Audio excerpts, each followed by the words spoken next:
দিল্লিতে বৈষম্য বিরোধী ছাত্র আন্দোলনের হবিগঞ্জ জেলা শাখার সদস্য সচিব মাহদি হাসানকে আটক করেছে পুলিশ। দিল্লির ভিএফএস সেন্টারে অবস্থান করছিলেন হবিগঞ্জ বৈষম্য বিরোধী ছাত্র আন্দোলনের আলোচিত নেতা মাহদি হাসান। মাহদির নাম পরিচয় উল্লেখ করে তাকে জুলাইয়ের আত্মস্বীকৃত খুনি বলে প্রচার শুরু করে এবং হুমকি দেওয়া হচ্ছে। সমন্বয়কদের ভিতরের খবর কিন্তু হয়ে গেছে, তাদের যে নিশ্চিত গলার ফাঁসি, সমন্বয়কদের গলার ফাঁসির দড়ি সামনের দিকে এগিয়ে আসছে, তাদেরকে নাকি ফাঁসির সময়টাও দেওয়া হবে না।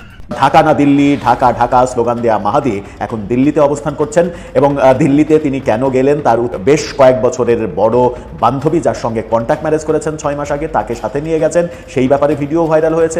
আওয়ামী লীগ না ফিরলে বাঁচবে না বিএনপি। রাজনৈতিক যুক্তিতে আওয়ামী লীগকে মাঠে আনার ক্যালকুলাস পরিষ্কার এবং বড় জোর আর একটা মাত্র মাস, তার মধ্যেই আওয়ামী লীগ নিষেধাজ্ঞা মুক্ত হয়ে রাজনীতিতে ফিরছে দেশে। আসসালামু আলাইকুম দর্শক, নতুন একটা ভিডিওতে আপনাদের সবাইকে স্বাগত। আজকে কিছু গুরুত্বপূর্ণ এবং চাঞ্চল্যকর তথ্য আপনাদের মাঝে নিয়ে আসলাম। অবশ্যই ভিডিওটা প্রথম থেকে শেষ পর্যন্ত দেখবেন। ইতিমধ্যে ভিডিওর কিছু অংশ আপনারা দেখছেন, অবশ্যই বাকি অংশগুলো দেখে যাবেন। প্রতিনিয়ত এরকম আপডেট পেতে আমাদের ফেসবুক পেজ এবং ইউটিউব চ্যানেলকে ফলো করতে পারেন। তো কথা না বাড়িয়ে চলুন আমরা মূল আলোচনায় ঢুকে পড়ি। ঢাকা না দিল্লি, ঢাকা ঢাকা স্লোগান দেয়া মাহাদি এখন দিল্লিতে অবস্থান করছেন এবং দিল্লিতে তিনি কেন গেলেন তার উত্তর খুঁজতে গিয়ে যেটা জানা যাচ্ছে, তিনি ইউরোপে পাড়ি জমাতে চাচ্ছেন। অর্থাৎ বাংলাদেশে তার পক্ষের সরকার যেহেতু আসেনি, সেহেতু তিনি নিরাপদ মনে করছেন না বাংলাদেশকে। ইউরোপে পাড়ি জমানোর জন্য দিল্লিতে গেছেন ইউরোপীয় একটা দেশের যে হাইকমিশন, সেখানে সাক্ষাৎকার দিতে, এবং সেখানে যাওয়ার ব্যাপারে একটা ভিডিও সামাজিক যোগাযোগ মাধ্যমে ভাইরাল হয়েছে। পরবর্তীতে জানা গেল যে ভিডিওটা সত্য।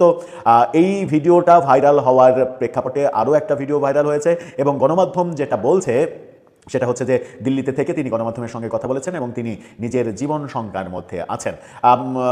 রাগ অনেকের থাকতে পারে, আওয়ামীপন্থী অনেকেরই রাগ থাকতে পারে, কিন্তু আমরা অন্তত এই প্রতিশোধ পরায়ণতা কিংবা প্রতিশোধ স্পৃহা এই ব্যাপারগুলোকে সমর্থন করতে চাই না। চলুন দিল্লিতে কি হচ্ছে, কেন মাহাদি দিল্লি গেলেন, ঢাকা না দিল্লি, দিল্লি ঢাকা ঢাকা এই স্লোগান দেয়া মাহাদিরা দিল্লিতে কেন যাবেন, প্রয়োজনে ইউরোপে যাবেন না, তবুও দিল্লিতে কেন যাবেন, সেই প্রশ্নের উত্তর খুঁজি। সাথে তার কি কি প্রকাশ হয়ে গেল, তার বেশ কয়েক বছরের বড় বান্ধবী, যার সঙ্গে কন্ট্যাক্ট ম্যারেজ করেছেন 6 মাস আগে, তাকে সাথে নিয়ে গেছেন, সেই ব্যাপারে ভিডিও ভাইরাল হয়েছে, তার পাসপোর্ট ভাইরাল হয়ে গেছে। সেই ব্যাপারগুলো একটু আলোচনা করে দেখি গণমাধ্যম কি বলছে।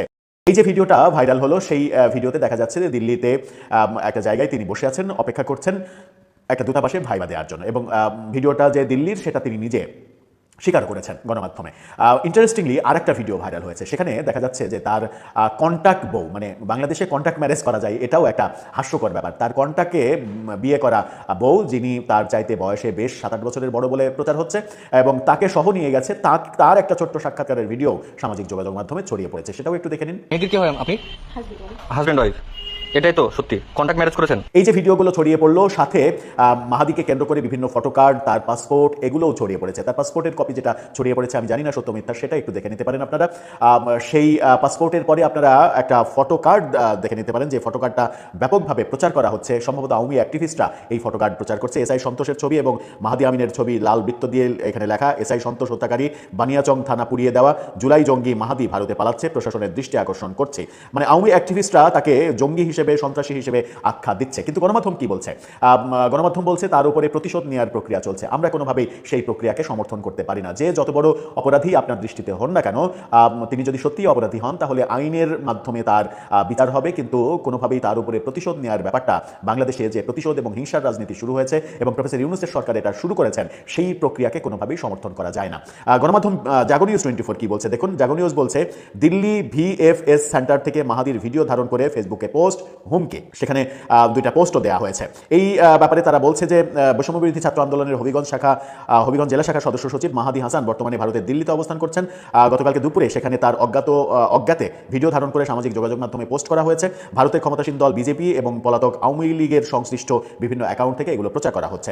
এসব পোস্টে মাহাদির নাম উল্লেখ করে তাকে জুলাইয়ের আত্মস্বীকৃত খুনি বলে প্রচার করা হচ্ছে এবং একই সঙ্গে হুমকি দেওয়া হচ্ছে। একই সঙ্গে তার মোবাইলেও হুমকি আসছে বলে তিনি ঢাকাভিত্তিক ডিজিটাল অনুসন্ধান সংবাদ মাধ্যম দ্য ডিসেন্টকে জানিয়েছেন।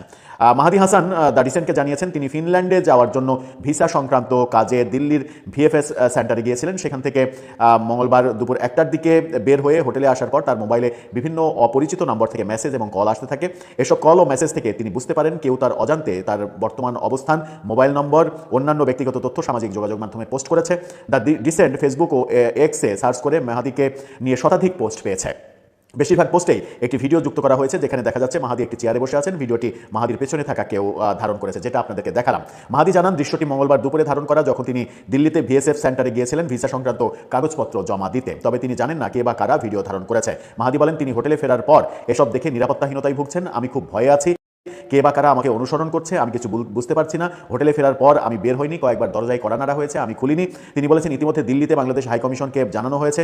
দিল্লিতে বাংলাদেশের হাইকমিশনার রিয়াজ হামিদুল্লাহকে ডিসেন্টের পক্ষ থেকে ফোন করা হলে তিনি বলেন মিটিংয়ে আছি, পরে কথা বলবো। এদিকে দুপুরের পর থেকে ফেসবুক ও এক্সের বহু অ্যাকাউন্টে ভিডিওটি যুক্ত করা হয়। বিভিন্ন ফেসবুক পেজের নামও দেওয়া হয়েছে। এই ব্যাপারটা প্রকাশ করা হচ্ছে এবং অনেক বড় রিপোর্ট করা হয়েছে। মানে এই ব্যাপারটা মাহাদি দিল্লিতে গেছেন, এটা মানে টক অফ দ্য কান্ট্রি হয়ে গেছে, টক অফ দ্য ওয়ার্ল্ড হয়ে গেছে এবং এটা নিয়ে ব্যাপক প্রচারণা চলছে এবং দিল্লিতে তাকে যেখানে পাওয়া যাবে সেখানেই ধরা হবে, এরকম প্রচারণা চলছে। আমরা প্রত্যাশা করব কোনো ধরনের সহিংস ঘটনা না ঘটুক দেশের বাইরে। দেশের নাগরিককে কেন্দ্র করে দিল্লিতে এবং কলকাতায় আওয়ামী লীগের অনেক নেতাকর্মী রয়েছেন। ভারতের বিজেপি সরকারের বিরুদ্ধে বাংলাদেশের এই জুলাই যোদ্ধারা যাচ্ছে তাই ন্যাক্কারজনক কর্মকাণ্ড করেছে, সেখানে বিজেপির সমর্থকরাও ক্ষেপে থাকতে পারে। সুতরাং মানে তার নিরাপত্তাহীনতা তৈরি হতেই পারে। আমরা প্রত্যাশা করব অনাকাঙ্ক্ষিত কোনো কিছু না ঘটুক। তবে মাহাদি যদি সত্যি এসআই সন্তোষকে পুড়িয়ে মেরে থাকেন তাহলে তার যেন আইনের মাধ্যমে, প্রফেসর ইউনূস সরকার তো আর নাই, এখন যেন নির্বাচিত সরকারের আমলে তার আইনের মাধ্যমে বিচারের প্রক্রিয়াটা সম্পন্ন হয়। আওয়ামী লীগ না ফিরলে বাঁচবে না বিএনপি, মানে বাঁচবে না মানে মরে যাবে। মরে যাওয়ার কথা উঠলে প্রশ্ন আসে কে মারবে, কেন মারবে, কিভাবে মারবে, এবং অবধারিতভাবে পরের প্রশ্নটি আসে এই প্রবল আক্রমণ থেকে বাঁচার পথ হিসেবে কোন কোন রাস্তা খোলা আছে বিএনপির সামনে। আওয়ামী লীগের উপর আনুষ্ঠানিক নিষেধাজ্ঞা এখনও আইনি ও প্রশাসনিকভাবে বহাল আছে। 2025 সালের মে মাসে অন্তর্বর্তী সরকার শেখ হাসিনার আমলের সন্ত্রাস বিরোধী আইন ও সংশোধিত অর্ডিন্যান্সের আওতায় আওয়ামী লীগ ও তার অঙ্গ সংগঠনের সব রাজনৈতিক কার্যক্রম নিষিদ্ধ করে দেয়। এরপর নির্বাচন কমিশন আবার দলটির রেজিস্ট্রেশন স্থগিত বা বাতিল করে। ফলে 2026 সালের ফেব্রুয়ারির সংসদ নির্বাচনে আওয়ামী লীগ অংশ নিতে পারেনি। কিন্তু নির্বাচনের পরপরই বাস্তব রাজনীতির মাটিতে কিন্তু অন্য দৃশ্য দেখা যাচ্ছে। নির্বাচনে জামাত এনসিপি জোট পরাজিত হওয়ার পর অন্তত 20টি জেলায় আওয়ামী লীগের পুরনো পার্টি অফিসে নেতাকর্মীরা ঢুকে পতাকা তোলা শুরু করে দিয়েছেন, স্লোগান দিচ্ছেন, ছবি টাঙাচ্ছেন। সঙ্গে সঙ্গে কোথাও ছাত্র যুব জুলাই আন্দোলনের কর্মীদের সাথে পাল্টা আক্রমণ প্রতি আক্রমণে চলছে। এসবের ফলে অগ্নিসংযোগ, ভাঙচুর ইত্যাদিও হয়েছে।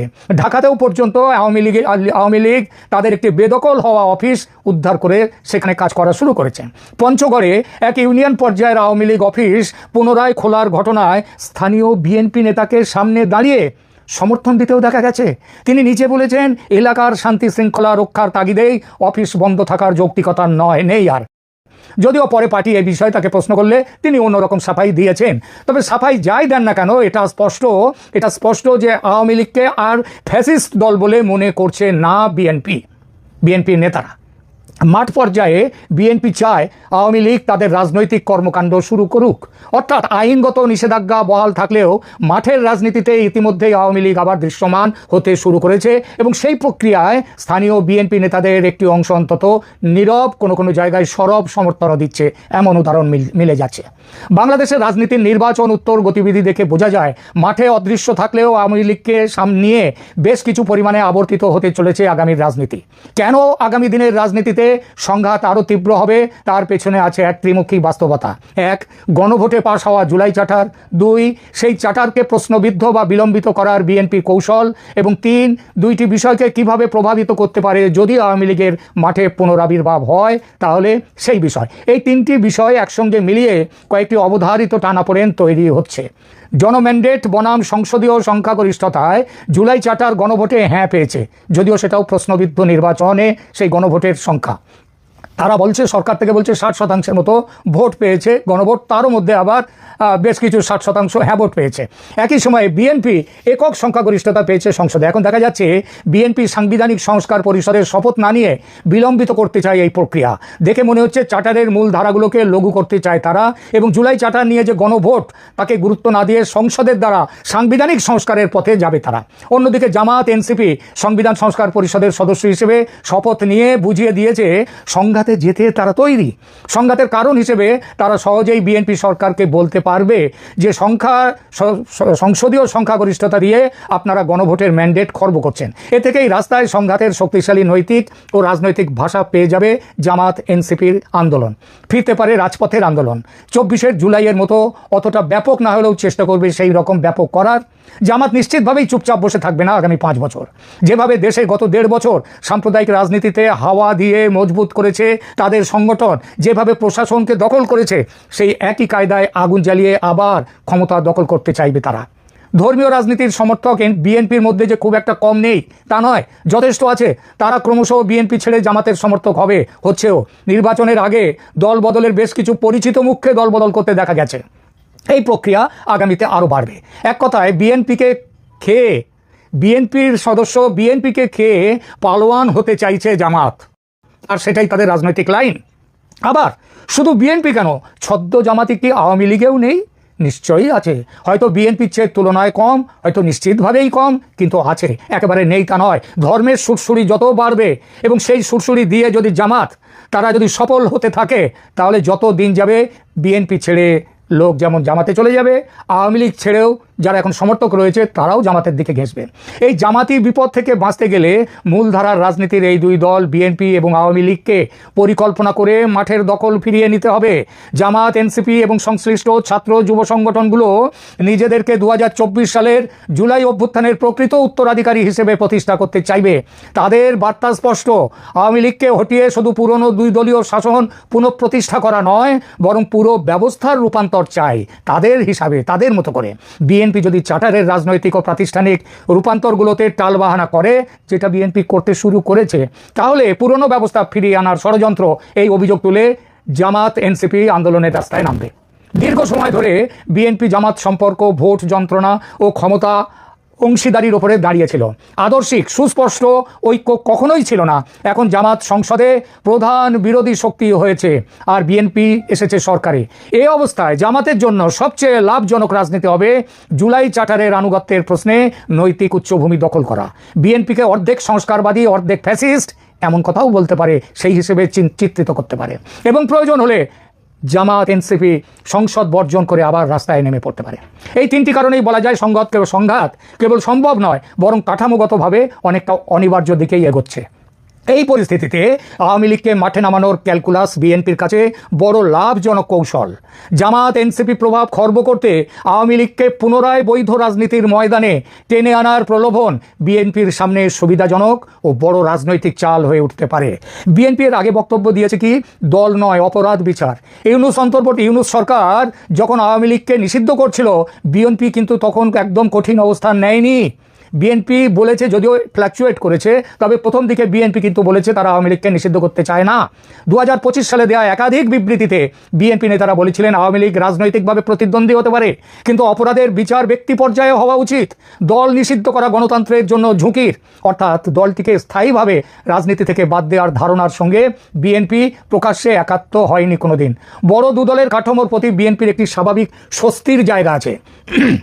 বাংলাদেশের নির্বাচনী গণিত ও প্রশাসনিক বাস্তবতায় দ্বিদলীয় মেরুকরণ বিএনপি বনাম আওয়ামী লীগ বিএনপির অনেক ক্যালকুলাসে চেনা ও ব্যবস্থাপনাযোগ্য দৃশ্য। বিপরীতে জুলাই আন্দোলন, উত্থিত এনসিপি, নতুন প্রজন্মের র্যাডিক্যাল ছাত্র রাজনীতি এবং জামাত, এরা ডানপন্থী জোট, ধর্মীয় জোট, উগ্রপন্থী ধর্মীয় জোট। বিএনপির জন্য এরা অনেক বেশি অপ্রত্যাশিত ও তাদের মোকাবিলা করা অনেক বেশি শক্ত। এই প্রেক্ষাপটে আওয়ামী লীগকে পুনরায় রাজনৈতিক প্রতিযোগিতায় ফিরিয়ে আনা বিএনপির জন্য কম ঝুঁকির দীর্ঘমেয়াদী বিকল্প, যাতে বিরোধী রাজনীতির বড় অংশ জামাত এনসিপি থেকে সরিয়ে আবার মূলধারার জাতীয়তাবাদী চেতনায় টেনে আনা যায়। যেমন করে আমেরিকায় একবার ডেমোক্র্যাট, একবার রিপাবলিকান, এবং ইংল্যান্ডে, পৃথিবীর ভারতেও একবার কংগ্রেস একবার, আবার আসছে বিজেপি। ঠিক এইভাবে একটা দুটি মেরুর রাজনীতি এখানে থাকবে।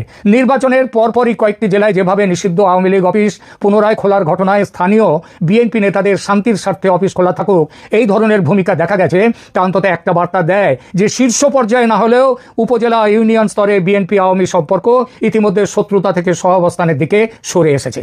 জামাত এনসিপি কর্মীদের হাতে আওয়ামী অফিসে হামলা, অগ্নিসংযোগের ঘটনাকে কেন্দ্র করে স্থানীয় বিএনপি নেতারা কিছু জায়গায় আওয়ামী লীগকে সহানুভূতির জায়গা দিচ্ছেন। এটাও জামাত বিরোধী ব্লকে ব্লকের একটি প্রাথমিক সিগন্যাল যে একটা ব্লক তৈরি হতে যাচ্ছে।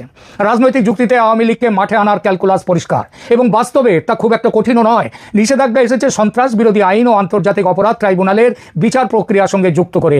এই সন্ত্রাস বিরোধী আইনের বিরোধী ছিল কিন্তু এই আজ যারা ওই আইনকে ব্যবহার করে ট্রাইব্যুনালে নিয়ে এসেছে শেখ হাসিনাকে, তারা কিন্তু সন্ত্রাস বিরোধী আইনের বিরোধী ছিল। তো এই ট্রাইব্যুনালের বিচার প্রক্রিয়ার সঙ্গে যুক্ত করাটা কিন্তু সেটা কিন্তু ওই আন্তর্জাতিক অপরাধ ট্রাইব্যুনালে আইনে অর্ডিন্যান্স করে সেটা করেছে। নির্বাচন কমিশনও দলটির রেজিস্ট্রেশন স্থগিত করেছে, যা পুনর্বহালের জন্য সুস্পষ্ট একটি আইনগত প্রক্রিয়া নয়। কিন্তু এই সমস্যা দূর করা আদৌ কঠিন নয়। আগামী 1 মাসের মধ্যে রাষ্ট্রপতির জারি করা ট্রাইব্যুনাল অর্ডিন্যান্স সংসদ পাশ না করলে ট্রাইব্যুনালের অস্তিত্ব শেষ। ট্রাইব্যুনালের আরোপিত দণ্ড ও শাস্তি বাতিল করা কিংবা হাইকোর্টে বা সুপ্রিম কোর্টে পুনর্বিচার হওয়া এটাই হতে পারে বড় জোর। সেখানে দলের বিরুদ্ধে গাজোয়ারি মামলা যেটা করেছিলেন মোহাম্মদ ইউনূস সেটা হবে না। মামলা হতে পারে ব্যক্তি বিশেষের বিরুদ্ধে। ফলে দলের ওপর নিষেধাজ্ঞা তুলে নেওয়ার জন্য একটি ছোট্ট নির্বাহী আদেশ জারি করাটাই এখন ব্যাপার, তার বেশি নয়। রাজনৈতিক বিশ্লেষকদের একটা বড় অংশের তাই অনুমান, বড় জোর আর একটা মাত্র মাস, তার মধ্যেই আওয়ামী লীগ নিষেধাজ্ঞা মুক্ত হয়ে রাজনীতিতে ফিরছে দেশে। এবং তারপর জামাত এনসিপির একচেটিয়া আন্দোলন হুমকি এবং ধর্মীয় মৌলবাদী প্রচার কিংবা অপপ্রচার ঠেকাতে, মুক্তিযুদ্ধের ঐতিহ্যকে সমহিমায় ফিরিয়ে আনতে, বাংলাদেশে নতুন করে 71-এর চেতনা আরও প্রবলভাবে প্রতিষ্ঠিত করতে বিএনপিকে জোরদার আন্দোলনে নামতে হবে। সেই আন্দোলনে বিএনপির সঙ্গে অবশ্যই জোট বেঁধে নয়, তবে সমান্তরালভাবে মাঠে থাকবে আওয়ামী লীগ।